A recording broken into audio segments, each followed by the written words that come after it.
पंतप्रधान नरेंद्र मोदी यांनी उद्धव ठाकरे आणि शरद पवार यांना आज ऑफर दिलेली आहे।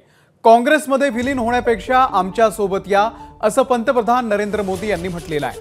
नंदुरबारच्या जाहीर सभेमध्ये पंतप्रधान नरेंद्र मोदी यांनी शरद पवार आणि उद्धव ठाकरे यांना ही ऑफर दिलेली आहे।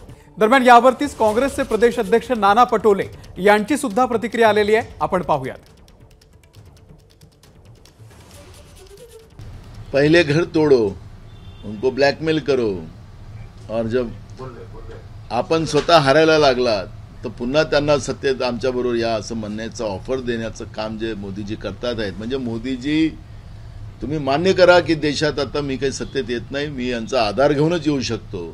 400च्या पारने आता आमचा तडीपाराची वेळ आलेली आहे आणि म्हणून आता शरद पवारजी असतील, उद्धव ठाकरेजी असतील, त्यांना ते विनंती करतात आहेत की आमच्याबरोबर या।